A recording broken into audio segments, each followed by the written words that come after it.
تو یہ ایران جو ہے شیعہ کیسے بنا؟ ایران شیعہ کیسے شیعہ بنا؟ دیش کیسے بنے؟ ہاں کیونکہ حضور صلی اللہ علیہ وسلم کے زمانے میں تو شیعہ سنی کا کوئی وہ تھا نہیں، مسلمان ہی تھے سب۔ مسلمان ہی تھے۔ بعد میں پتہ نہیں کیا مسئلہ رہا کہ شیعہ سنی دو اس میں۔ ٹھیک ہے، آج اس ٹاپک پہ بات کرتے ہیں، آپ کو بھی مجھے بھی پوری جانکاری ہو جائے، ہمارے ویورز کو بھی پوری جانکاری ہو جائے گی۔ دوستو یہ ہے ایران، ہماری دنیا کا سب سے بڑا اور سب سے مشہور شیعہ مسلم دیش۔ بلکہ میں یہ کہہ سکتا ہوں کہ آج کے دور میں ہم لوگ جب بھی شیعہ مسلم کا نام لیتے ہیں تو شاید ہمارے دماغ میں سب سے پہلا خیال بھی ایران کا ہی آتا ہے۔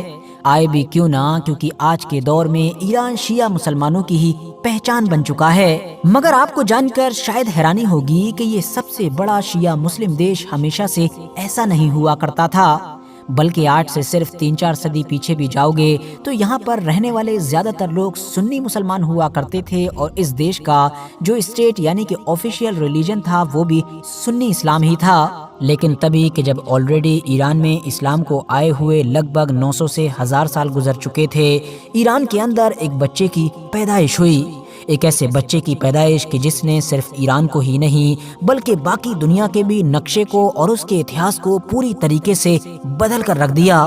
دراصل دوستو، سب سے پہلے تو میں آپ لوگوں کو یہ بتاتا چلوں کہ ایران دنیا کے ان خاص علاقوں میں سے ہے کہ جہاں پر اسلام بالکل شروعاتی دور میں ہی پہنچ چکا تھا۔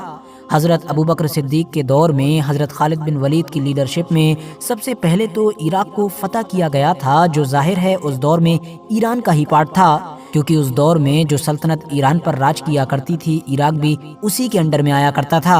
عراق کے فتح ہو جانے کے بعد اب پورا ایران بھی مسلمانوں کے لیے کھل چکا تھا۔ دوسرے خلیفہ حضرت عمر کے دور میں ایران کے بہت سارے اہم علاقوں کو فتح کر لیا گیا تھا۔